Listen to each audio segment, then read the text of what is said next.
even if OpenAI behaved perfectly, that's not going to stop anybody else from developing. I think that the distortion OpenAI has had in this conversation is it's made everyone think this is a monopolistic or oligopolistic market. It is not at all. It's the free-for-all. I'm Bethany McLean. Did you ever have a moment of doubt about capitalism and whether greed's a good idea? And I'm Luigi Zingales. We have socialism for the very rich, rugged individualism for the poor. And this is Capital Isn't, a podcast about what is working in capitalism. First of all, tell me, is there some society you know that doesn't run on greed? And most importantly, what isn't? We ought to do better by the people that get left behind.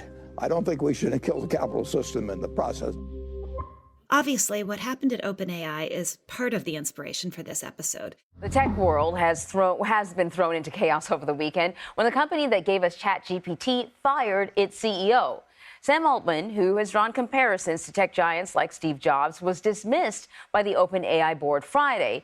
The move came as a complete surprise to everyone. Employees are threatening to quit or follow their former bosses to Microsoft. The tech company scooped up OpenAI's co-founders Sam Altman and Greg Brockman. Let's talk about the big news that broke overnight, because a lot of folks focused on it already this morning. OpenAI posting on X that Sam Altman will now officially return as CEO. Former Salesforce CEO Bret Taylor and former Treasury Secretary Larry Summers will join AI's Open's board. But we're mainly interested in that because it raises much, much bigger questions.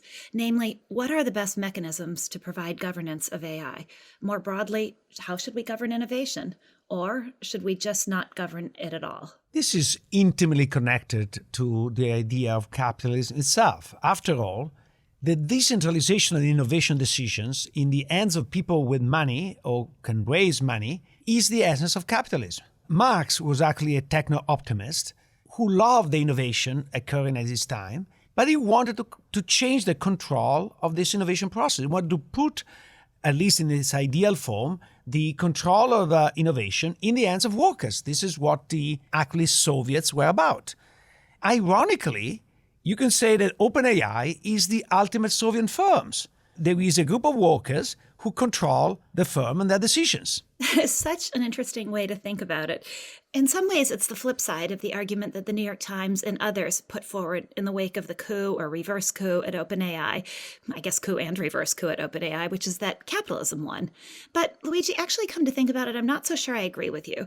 Because in the end, this was all about Sam Altman, and he's not a worker, at least not in Marx's view of workers, I don't think. Far from it. And I don't think OpenAI's workers or any other Silicon workers are what Marx was envisioning when he thought about workers as part of the public. I guess what I'm getting at is in a world where Silicon Valley, quote, workers can make enough money to pretty much escape from any of society's ills, it's difficult for me to be happy about the idea that those who stand to profit the most from AI are those who control the decisions, whether they be CEOs or workers. And as the press pointed out, OpenAI's employees rallied around Altman, yes, putting them all together as workers, but they had a reason to do so. There was a major cash payout on the horizon, and I don't know if Marx was thinking about major cash payments. What do you think? Do you still think Marx's framing is right, Luigi? First of all, what is Sam Altman? He's not a capitalist. He invested no capital. His power comes from his intellectual contribution and his work. So he's a proletarian in the Marxist sense. And he basically led a revolt against the previous board run by all the other workers. So he surrounded himself with the Soviet of workers, Soviet in the sense of Council of Workers, that decided that who was in power was not who deserved and appointed their own masters. And in a sense, Larry Summers is really the person that has been put there by Sam Altman in the representation of the workers. I just don't think that the workers at OpenAI or the workers in Silicon Valley or at any large successful technology firms are workers in the sense that Marx thought about workers as part of the public. But okay, let's move on. I see your point, and I still like it, even if I think I'm quibbling about what the definition of a worker is. But another question raised for me by the OpenAI story is, in its original charter, OpenAI said, our primary fiduciary duty is to humanity. But how can that be OpenAI's primary duty when the capital costs of AI are so very, very high? So in this reconfigured OpenAI post-coup or reverse coup, the board won't have veto power, or at least it won't have the ability to shut down the company in an instant the way the old board did. Their preferences will be balanced alongside others, like those of the company's executives and investors. Microsoft now has a non-voting observer board seat. So, Luigi, can you escape the demands of capitalism when capital is the very thing that's required? Is any governance that doesn't contribute to the bottom line doomed to failure in the face of huge capital requirements? And what do you think that says more broadly about how we govern innovation? In certain sectors, we do observe different governance that are very successful. So when you see cooperative, for example, there are cooperatives where either the consumers or the workers are in control. They raise capital in the form mostly of debt, but they tend to be sectors that are not very capital intensive precisely for the reason you're describing. So the challenge is when you need a lot of capital, and you need a lot of capital without having the benefit of a lot of collateral. So if you need a lot of capital like an airplane, that's relatively easy to raise because you can lease an airplane or you can borrow against the asset. And so you can get a service of the airplane without controlling the airplane. And so it's much easier to secure capital in that way. When you basically have to spend all this money in operating expenses, because what you are is you're buying computer power to run models. At the end of the day, maybe the only property you have is the property of the model. So I don't think that this naturally lead to a lot of debt financing.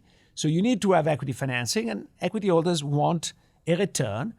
But however, OpenAI was structured in a novel way in which they were giving return to investors, but with a cap. I think that we are experimenting. And by the way, some of the people from OpenAI left a couple of years ago and they founded Anthropic. Also, Anthropic has an interesting structure that is even more complicated than OpenAI. Anthropic has a trust on top of the company, and now this trust is receiving some shares that are Class C or Class D, and these shares eventually are going to get the majority of directors, but not immediately. So you have a temporary phase in which the venture capitalists are in control to shape the beginning of the innovation. But then later on the massive use of innovation, you are going to have a trust with an equal humanitarian fiduciary duty at the top. So we wanted to bring on as a guest a colleague of Luigi's to talk about this. And Luigi, I'm going to let you introduce Sendhil since he's a friend and a colleague of yours. So it's with great pleasure that I introduce my colleague, Sendhil Mullainathan, who is the University Professor of Computation and Behavioral Science at the University of Chicago Booth School of Business. So now one of the things I've been struck by is we now toss around this term artificial intelligence, and we all presume that we know what we're talking about. But do we? Would you define AI, artificial intelligence, differently? Yeah, it's a great question. I will admit that I try to have it both ways. I want to, in my mind, sneer at people who call algorithms intelligent. And then when given a chance, I'll also use the word intelligence. So I'm definitely trying to have my cake and eat. I mean, who amongst us isn't guilty of trying to have their cake and eat? Cake is delicious. I think the way I think about it is it's pretty clear that we now have many algorithms, not just the one like LLMs like ChatGPT, that do things that are what we would think of in some vague use of the word as intelligent. And we've forgotten, you would have thought the most basic form of intelligence is being able to do math. Like in 2000 BC, scribes who did little mathematical calculations were amongst the most valuable forms of intelligence. So in some sense, Excel is the embodiment of a form of intelligence. It's actually quite remarkable what Excel can do. It's just we've been with it so much, we've forgotten it. So I think what I would say is that I wouldn't fixate on the exact meaning of the word intelligence, except to realize these tools can do a lot of things that we tend to think of as mental work. But the flip side of it, the danger of it, is that because they can do mental work, especially in the last 5 years, we look at them and think they're doing mental work the way we are. And so we immediately make inferences about what else they can do right, how they're going to get better and better. So we'll do things like interact with ChatGPT and say, oh my God, if it can do this, imagine everything it can do. And that's because we say, if a human could do this, that human would also be able to do this. But the thing to remember is these algorithms do amazing mental things that look like mental work, but they're not functioning with the same architectures that we are. So generalizing from our intuitions of how we would do it, what else we could do, all those generalizations are quite dangerous. Now, I'm no expert, but what I read is one definition of artificial general intelligence is have a computer that is advanced enough to outperform any person at most economically valuable work. There are, of course, two important implications of that. One is more important, if you want, for labor economics, what people do. And I think that a lot of people are focusing on this. I would like to focus on the other dimension. When you enable somebody to do something super powerful, you enable greatness, you enable also great evilness. So this concept of alignment, which again, my understanding is how do we make sure that we build something that is super powerful, but not super evil? Yeah. Yeah. Can I'll go with your definition, but I just want to. No, feel free to do whatever you want. Yeah, no, but it's helpful. I want to point out a weakness in that definition that people don't point out usually. It's horribly unambitious. Forget modern algorithms. Just take Excel. Think of calculating the accounts of GE, just one company. Without Excel, we could not have GE and keep its accounts. You know how many scribes would be needed just to maintain the accounts of GE? Just one company. No one human could do in a lifetime what Excel applied to GE's spreadsheets does in 5 minutes. That simple piece of code is doing things that are unimaginable to humans, which are unlocking things that were unimaginable before, which is now that we can do accounting at scale, we can do corporations of a scale we never imagined. So I just think that the definitions of those kind of definitions of AGI are just so human-centric because they're just not appreciating what these algorithms can do. And as you put it, Luigi, both for good and bad, they can do stuff we as humans could never have imagined, which then I think your governance question becomes first order.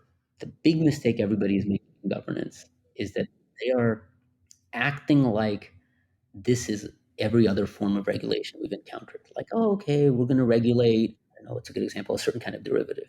But this is a technology whose shape we don't really understand and whose evolution we're unsure of.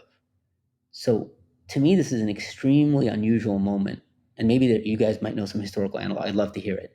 But where we're not regulating the known, we're regulating both what is unknown today and the evolution of it. Since you challenge me or us, Yeah, let me try. Yeah, I'd Since love we it. both sit on the campus of the University of Chicago, pretty close to the place where the first controlled nuclear reactions took place 81 years ago. First of all, it's interesting the level of risk that Enrico Fermi took to do that on campus, in the place of the second largest US city at the time.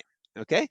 The historical account I got, I'm not an expert on this, but the historical account I got is that neither the city of Chicago nor the US government, that by the way was financing the initiative, had any idea what he was doing. Amazing. And any idea of the risk that he was doing. Wow. My view is the only major difference is that this stuff, number one, was mainly financed by the government. So the government had a huge power, was behind, but it was financed. And two, paradoxically, because we were at a period of war, there was a sense of moral responsibility to the nation. So there was, I'm sorry, I forgot the name, but there was a British scientist who will not share intelligence with the Americans because he wasn't sure he could. And this was a scientist that felt so much loyalty to Britain that he wouldn't want to share that with the. I'm not so sure we leave this world. But anyway, I want to know your reaction to this comparison. Oh, I love this. I just looked this up. It's amazing. It says here that the experiment took place in a squash court beneath the university football stadium. I mean, that is amazing. The first controlled nuclear reaction, some guy above is playing squash. That doesn't really give you a wonderful, calm feeling, does it? No. I mean, now we're worried about free speech on campus. Those people are having nuclear explosions. What the hell? This is just like crazy shit. Anyway, but actually, how do we know that they're not doing something worse So yeah, I think the nuclear reaction thing is a perfect example. It's an unbelievable powerful technology, and I think it's a good starting point. So let me articulate two things that I think are very different, which actually make it an even harder problem. One is enriching uranium or plutonium to be able to get a sustained reaction is a lot of money. On the other hand, building a large language model is not like that. and it's getting easier and easier. And while it's in the benefit of companies to tout that they're like light years ahead of everybody else, the open source models are getting really good. Anyone can put them up. And it's not obvious that in 3 years we'll be like, oh, it's true, the first generation looked like that, but we learned a lot. They paid the fixed cost. Now, anybody in a lab with a modest amount of money can start to build things that are their own. And maybe it's not even large language models, whatever next generation comes. So in that sense, if we're using nuclear reaction energy, imagine what nuclear, whatever we call that, the nuclear innovations look like if it only cost $10,000 to acquire uranium and enrich it. That would be a crazy world. That would be a crazy world. But that's not that far from where we are. It's like $100,000, $200,000, $1 million to train, 2 million, 5 million, 10 million. 10 million is not a lot of money. 50 million is not a lot of money. It's not such a large barrier, and these numbers are going down. So I think that's one big difference, which should actually, like you say, really changes the nature of it. We're not trying to regulate. If we think we're trying to regulate OpenAI, that's a mistake, because the problem runs much wider than that. The second thing I think, which is noticeably different, is that as consequential as a nuclear bomb or nuclear power would be, it's contained in where you can expect to see it.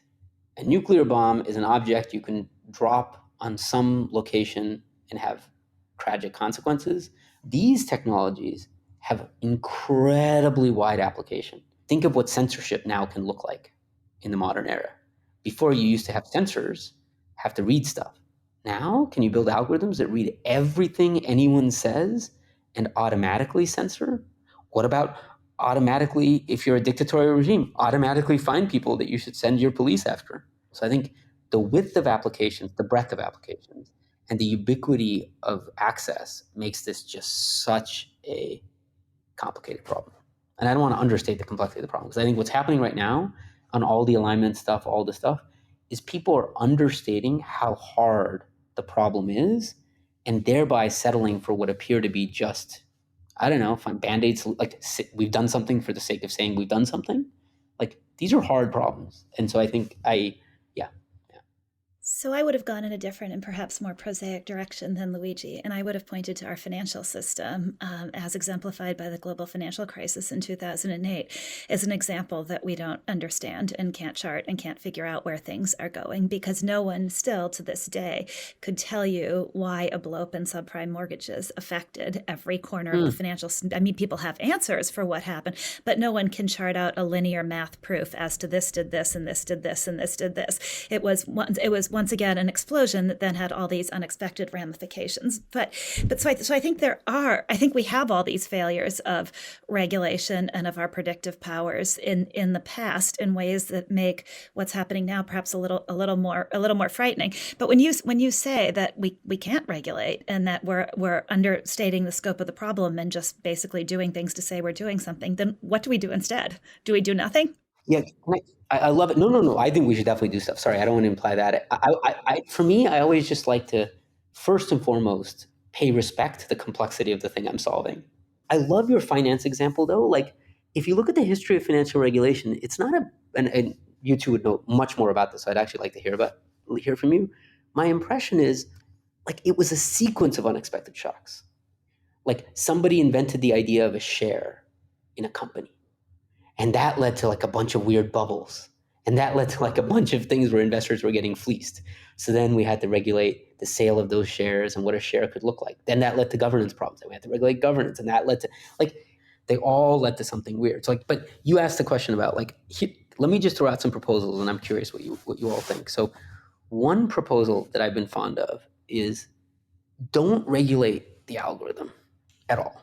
Or you can if you want, but regulate the user of the algorithm so that the liability sits entirely with them. Like, I don't care how you did it. You use an algorithm, you posted hate, it doesn't matter to me how you did it, you're responsible for it. That would change a lot of things. So for example, a lot of people are adopting medical chatbots or thinking about adopting medical chatbots. Now we know ChatGPT has a lot of hallucinations and things like that. Like, what's the incentives of these people adopting medical chatbots to get rid of these hallucinations? Right now, it's in this weird gray area. Like, is anyone responsible if this thing gives bad medical advice? If we say, yeah, the person responsible for it is the person under whose banner this advice is being given. boy, would we see the health system become a lot more skittish about just cavalierly, as they should. They shouldn't hide just because it's an algorithm giving the advice. Like, if one of your nurses did this, you'd have a medical malpractice lawsuit. Nothing has changed. We don't care that it's an algorithm. Like, that's not a bad default, I think, to start off at, which is there's a person who is deploying this thing, and that person should be liable as if the algorithm was acting in their stead. If we start from that default, we would then ask the question, why should I give a safe harbor clause to anybody to be able to say, hey, I didn't do it, my algorithm did it? That's a principled question I could then start answering. What are circumstances where I want to give that safe harbor clause? But the default would be no one has it. We'd have to actively give a safe harbor clause. That would strike me as at least one proposal that however things evolve, we now have some control over the situation, because we would say everybody is incentivized, and we would give safe harbor clauses to promote innovation. So, for example, we'd say, look, we've decided there is some value in people who don't have access to medical care being able to get access to algorithms that read their x-rays. So we're going to give a safe harbor clause in those situations to expand care, but under these circumstances, so we can kind of see whether this is actually causing more harm than good. Fine. Now it's not. Now you'd say I'm getting rid of the consequences of medical liability in order to expand something. I agree with you that there, to some extent, regulation arrives too late. So you need to intervene from a governance point of view. But I think I'm very humble after the experience we just went through from the turmoil at the top of OpenAI. Ironically, OpenAI initially was chartered with the best idea. Our primary fiduciary duty is to humanity. That's what the OpenAI chart says. And they were governed, they're still governed, as far as I know, at the top by a board whose fiduciary responsibility is humanity. But then they seem to behave in a very different way. So how do we get out of it? But I'll go back to this, the wideness of it. Even if OpenAI behaved perfectly, that's not going to stop anybody else from developing. I think that the distortion OpenAI has had in this conversation is it's made everyone think this is a monopolistic or oligopolistic market. It is not at all. It's the free-for-all. I mean, it's in the interest of the people at the top to convey the idea that, like, they're the ones that control everything.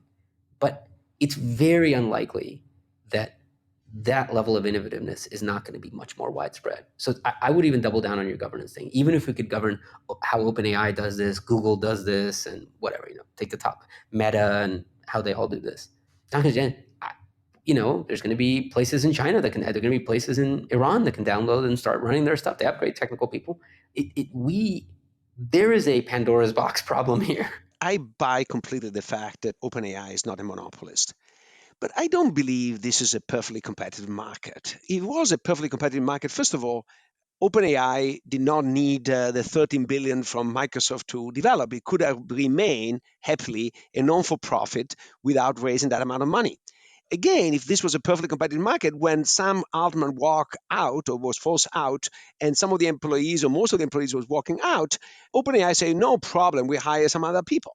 So I think we live in a world in which certainly what is not a competitive world, is not a monopoly world, is an oligopoly of a few people, and these people end up having a disproportionate amount of influence on the future of humankind.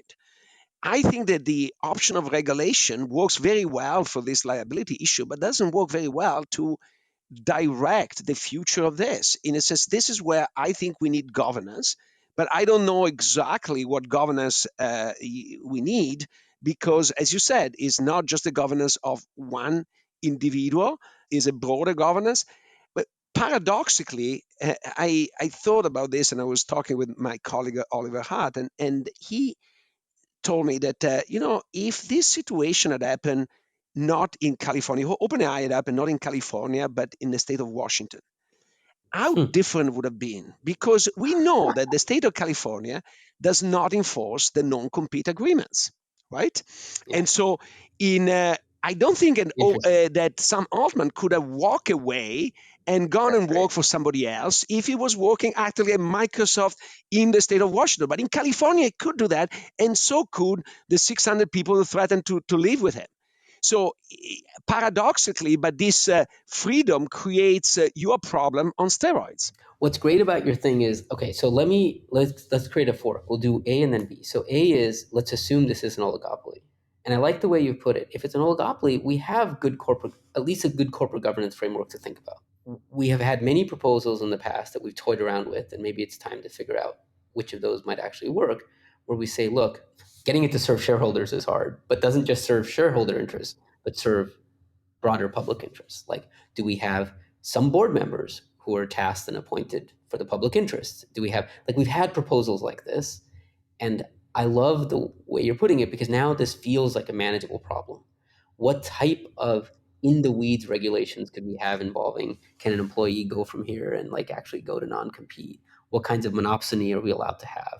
What would it mean to actually have a board of directors, some of whom were solely focused on the public interest? That's not an unreasonable question. Could we implement that? I think the other fork in the road is, let me try my best just to say, you guys should walk away from this at least keeping the possible hypothesis that we don't have an oligopoly. So here's one way to think about it. The best argument for the oligopoly, I think, is that all the training data that OpenAI has, other people won't have. That's the best argument in my mind. But outside of that, the billions that are being spent on compute, the irony of it is that our ability to do what OpenAI was doing just a year ago, the compute cost of that has gone way down because that's the innovation that's happening. The innovation that's happening is we're learning how to do this stuff at lower and lower cost. So it's why the open source models are actually extremely good. I'd actually encourage you to just try them. They're like getting, but are they at ChatGPT? No, but for a funny reason, it's not obvious to me that they're not much closer than they seem. OpenAI has also done a bunch of stuff where instead of just using their language model, to do a lot of stuff inside to make it kind of like look good to the average user. And the open source community is just building the language model, the workhorse, and not doing this other stuff. I don't know what the real gap looks like if you get rid of the fringe stuff. And the open source is the best way to see this. That is not an extremely well-funded community, but those models are extremely good. And for a lot of applications, you would be just as happy to take those down. So I like the idea of regulating or governing, putting governance in these places, but I do think we should also just keep a strong hypothesis that this stuff's going to get out of the bag. And I guess the other thing is I'm a little cynical. It is in the interest of these few companies to portray the image that they are the only ones that matter. It's in their strong financial interest, like extremely strong. And so I am skeptical of that, partly because of that reason, but also just, play with the open source models. You'll see how good they are, which then should make you wait. It's just the open source community. If they're getting this good, what the hell is happening? So speaking of money and financial incentives, I have a really basic question, which is, I think it's always really tempting to think for-profit bad, not-for-profit good. If we just make these companies not-for-profit or get not-for-profit representatives on the boards, we fix things and they're a countervailing force. But is it really so clear when it comes to AI, given the myriad of motivations that people can have? Is it so clear that the profit motive is always bad? And is it so clear that a not-for-profit agenda fixes anything? I think when we align it as profit, not for profit, we hide the true differences of opinion that exist independent of the profit motive as to what socially good means. Like on the alignment literature, a lot of the alignment that people are doing, it's not obvious there's broad agreement for, or at least there's certainly not universal agreement. So we're actually giving power in the nonprofit structure to the people who are deciding, for example, here's one I agree with. It feels like having these things use racist epithets is not a good thing. But there are many people out there who would say, like in a joke, why is that not a problem? But as you go down the type of things we align on, it gets more and more divergent. So like an example could be, if you look at the latest versions of ChatGPT, like 4, but even recent, like because they've started doing more and more of the alignment, it'll just refuse to do certain things in the interest of alignment that you're like, really? Like, we're not supposed to do that? That's just weird. And so I think this just speaks to your point that calling it profit versus not for profit hides the fact that we don't have collective consensus on what alignment would look like. And that is a deep problem. At least we have collective consensus on what profit looks like. I mean, for good or worse. But I think you exaggerate a bit in the sense if you go into social issue, I think, of course, we quickly disagree. But when you think about hurting humankind in a major way, I hope that the disagreement is much less. And I think we should learn from the mistakes we made in the past. In a sense, if you look at, for example, Facebook experimented with a lot of stuff, experimented with much of the behavioral economic stuff to maximize the engagement. They basically, at least from what I read, pay zero attention, zero to the consequence, the harm that it would create, for example, to young women or to minorities that are persecuted in various countries, blah, blah, blah. So I don't think that protecting the mental health of young girls or protecting the minorities in Myanmar is something we vastly disagree. And if you're only focused on profit, you don't give a damn because at the end of the day, they made a lot of money and they don't care. So we should not go into the detail of being super politically correct because that's where we get bogged down. But on some fundamental principle, we should intervene. I think it gets more complicated far more quickly than you're making out, Luigi. So mental health of adolescents. Should Facebook prevent the posting of photos where people are in like bikinis and look very thin? What if I showed you there's lots of good evidence that that starts to create eating disorders?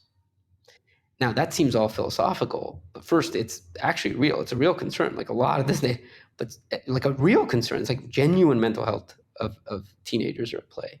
But second, this is why content moderation has proven impossible. Like there is no platform that's doing content moderation that many people are happy with. Everybody's bothered. No, but sorry, let me interrupt you there because you're absolutely right that the implementation is very complicated. But I don't want this to be excused that we do nothing. And in particular, in the case of Facebook, it's not that they made a mistake on the right trade-off.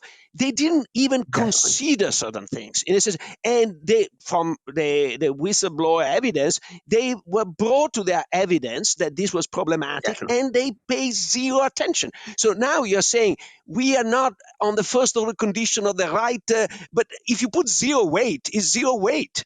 No. I'm definitely not saying we shouldn't do anything. I think I'm asking the question, what should the nature of what we do be that reflects, for example, the heterogeneity of opinions that are there? So just here's an example. Like, I think if we just took the idea, I'm not even saying this is a good idea, but if we just took the idea that we're going to have board members that represent public interest, the fact that public interest is varied actually raises a deep and interesting question of how should those people be chosen? It's not unreasonable to say we're going to have some form of public participation in the choosing those board members. And maybe the right thing is to actually have an equilibrium where some companies have some opinions reflected and other companies have different opinions reflected. Like, this is not an argument for doing nothing. It's more just an argument for saying, given that we live in a pluralistic society, what does it mean to regulate in the collective interest? I don't think we want to end up in a situation where we do nothing, which I agree with. I also don't think we want to end up in a situation where we only do that thing we all can agree on, because that seems too little. Like all of us will be unhappy. So I think we need to understand how are we going to kind of allow this sort of what America has done well historically, which is just sort of some level of pluralism. Like how are we going to have pluralism of governance where there's always some minimum level of governance, but there's different opinions as to how this ought to be governed being reflected, if that makes any sense. So I'm not proposing nothing. I'm more asking, how do we get, maybe this is a different way to punch the question back to you. We clearly need some innovation in governance. How are we going to get experimentation in governance going? Because that's what we kind of need at this point. We need some experiments in governance. We had on our podcast earlier this year, Ellen Landemore, who is a political scientist at Yale, and she's a big supporter of the idea of citizen assemblies. Basically, randomly drawn group of the population that deliberate on these issues. What do you think about this idea? I love this. These technologies also enable certain kinds of governance we never had before. Like, why do we need to have a board member that we pick from the elite who goes and sits? Like, we have a lot of things. Citizen governance is awesome.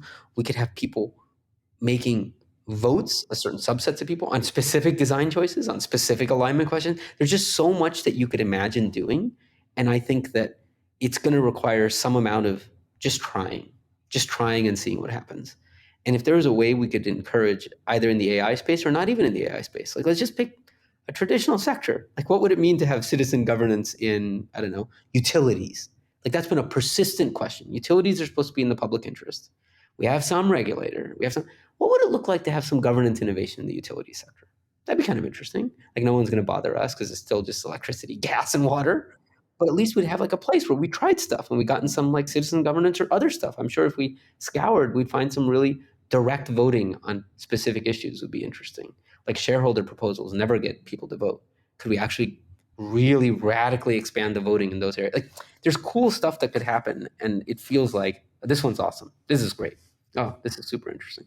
I love that idea because it also brings a bit of optimism for the discussion, in that we think of the negatives of AI, but this is a way in which conversations about the governance of AI could actually become conversations more broadly about governance, and perhaps it could reflect backwards isn't quite the right way, but it could reflect in a way that's helpful. Anyway, since we're running out of time, I actually had a last question for you. Remember Mark Andreessen a few months back penned this manifesto. Penned, that's an odd choice of words. I wonder why I used it. Anyway, wrote this manifesto that was essentially the manifesto of the techno-optimist. And there are also obviously a lot of techno-pessimists, people out there who say that AI is going to be the death of humanity. Where would you put yourself on that spectrum? Or do you not think that that's the right? Before I answer that, I have two things. One is, what do you have to do in life to be able to write a manifesto? Because I would love one day to write. I don't know that I have anything to manifest, but I would love to reach the point where I can write a manifesto. It's a damn good question. The second question is, this is just a piece of psychology. What is your best guess of your guess, like based on everything I've said, of where I land in the optimism, pessimism camp? Just out of curiosity. I think weirdly enough, you're more optimistic than your language would suggest. If I were just to look at the literal interpretation of your words, I would think you were fairly pessimistic.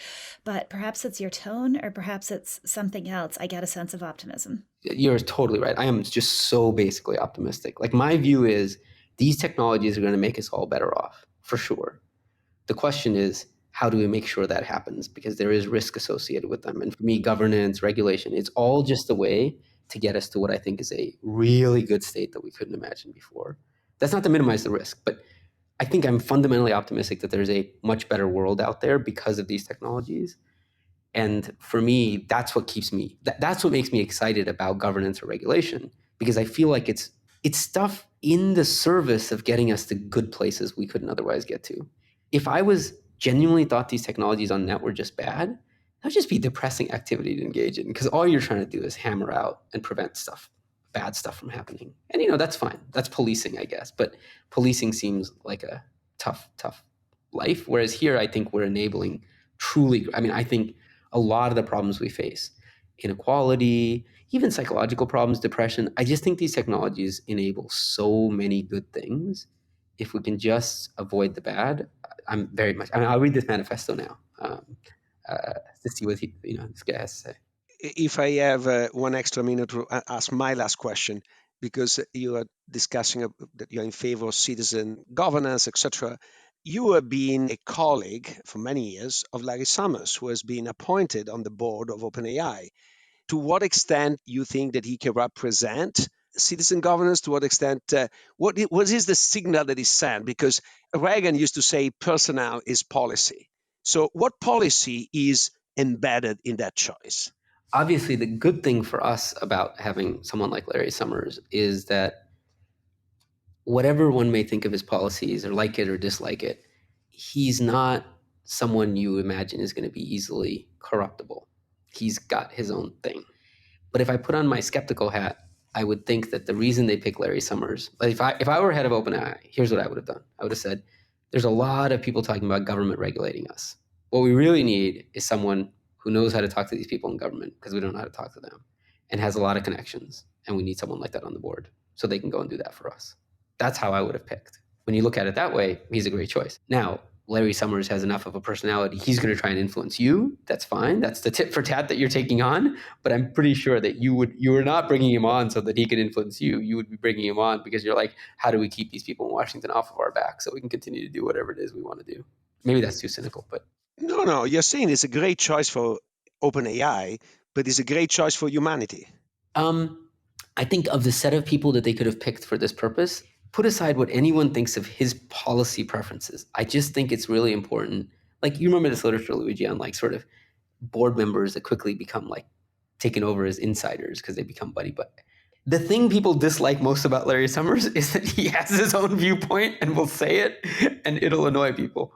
Like that, you have to, in this context, be happy with.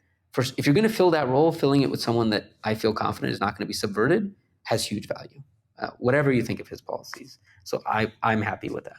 Thank you very much. This was lovely. This was so much fun. Thank you. Yeah, this was so much fun. Thank you for the chat. Yeah, I really enjoyed this. I did too. If you're enjoying this podcast, there's another University of Chicago Podcast Network show to check out. It's called 9 Questions with Eric Oliver. Have you ever wondered who you are, but you don't know who to ask? Then join Professor Eric Oliver as he poses the 9 most essential questions for knowing yourself to some of humanity's wisest and most interesting people. Listen to 9 Questions, part of the University of Chicago Podcast Network.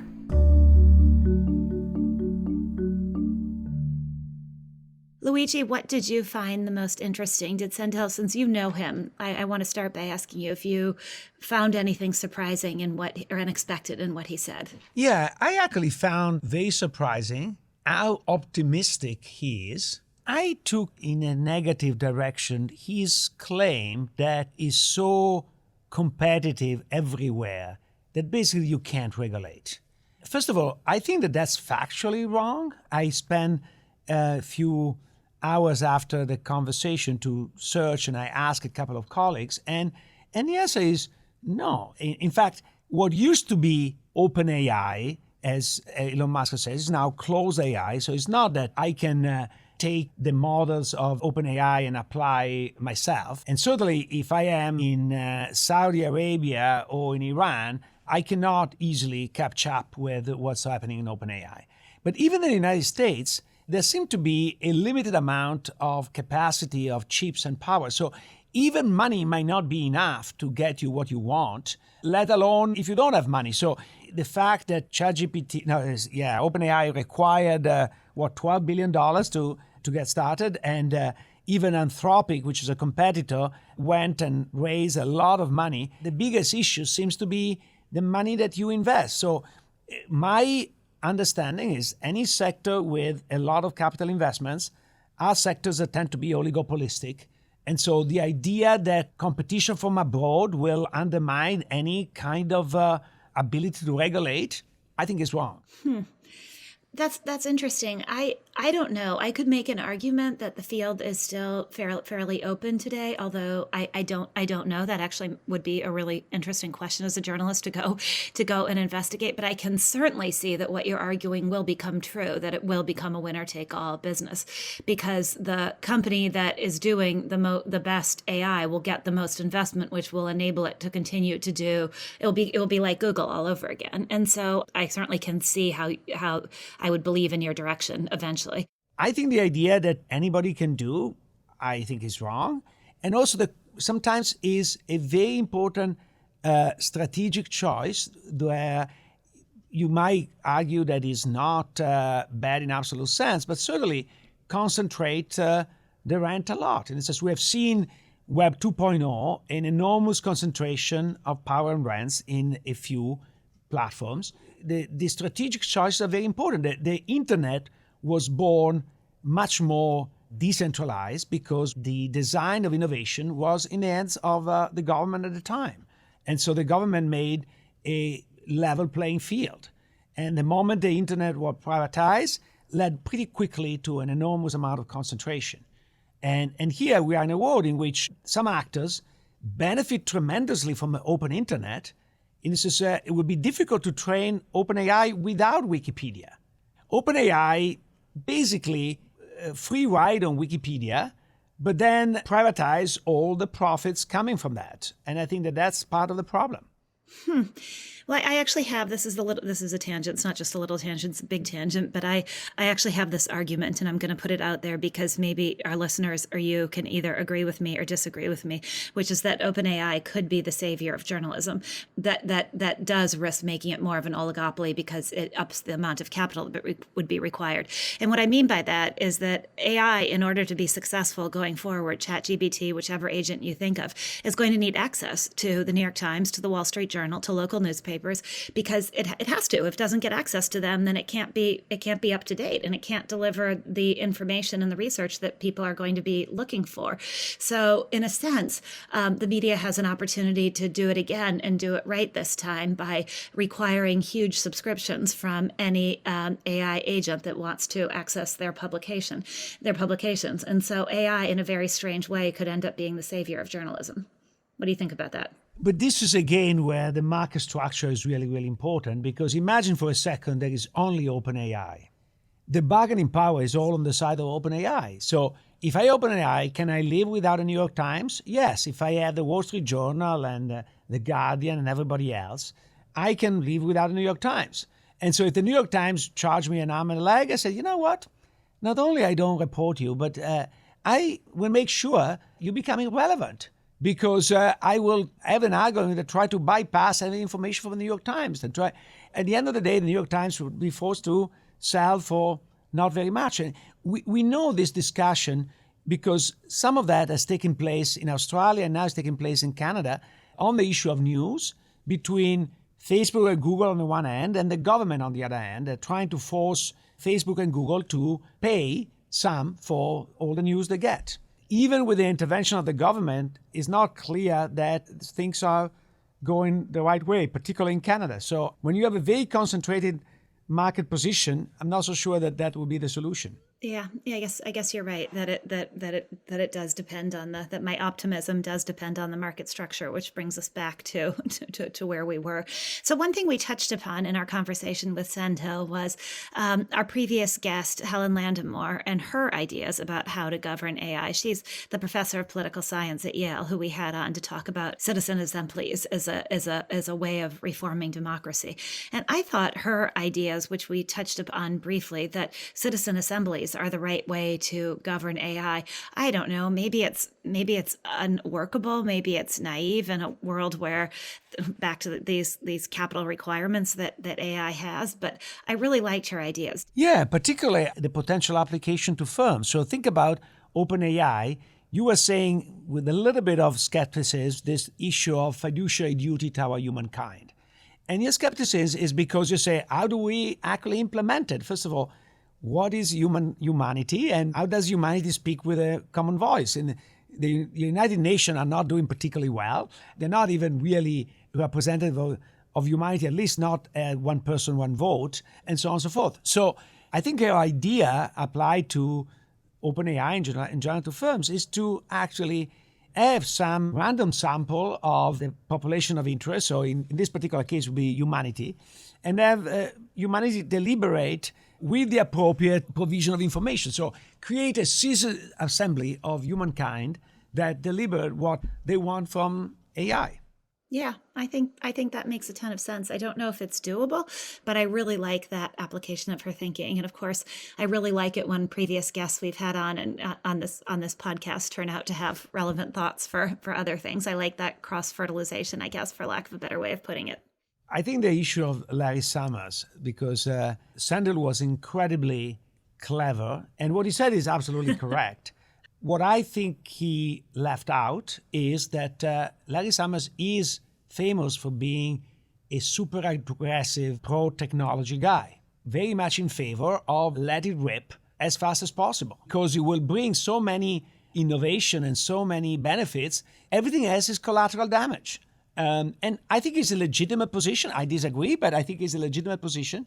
But going from a non-for-profit with a fiduciary duty to humankind to let it rip as fast as possible is a big change. Well, it's for sure going to be really interesting to see what role he plays. And I actually look forward to talking about it in a year, assuming humanity is still here and AI doesn't destroy us that quickly.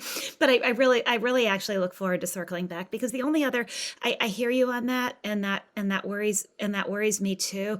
But this is in some ways one of Summer's last acts, and one that could be critical to or decisive to the future of humanity.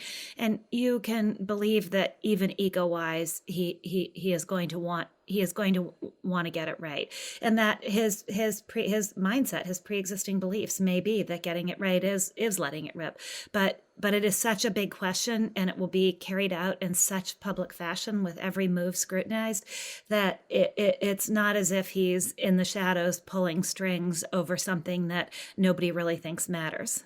Does that make sense? So I'm hoping that provides a level of discipline for everybody involved in this, that their actions will be studied by subsequent generations, assuming there are subsequent generations, and people want to go down in history well. Maybe it's Orwell. Somebody said, who control the past, control the future, who control the present, control the past. Oh, interesting. You never heard that sentence? Quote. No. It's about the study of history.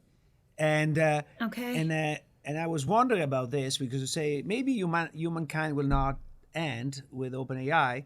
However, if you control OpenAI, you control the narrative. And so you control the future. And so the future generation will study how great Larry Summers was, because everything has been written by Larry Summers. Oh my God. Way to conclude our podcast on a completely dismal note, Luigi, just as I was reaching for optimism. I think that's a fantastic ending. As the last episode of the year is a pretty good one. Capital Isn't is a podcast from the University of Chicago Podcast Network and the Stiegler Center in collaboration with the Chicago Booth Review. Also check out promarket.org, a publication of the Stiegler Center. The show is produced by me, Matt Hodap, and Lita Cesarine, with production assistance from Utsav Gandhi, Sebastian Burka, and Brooke Fox. Don't forget to subscribe and leave a review wherever you get your podcasts.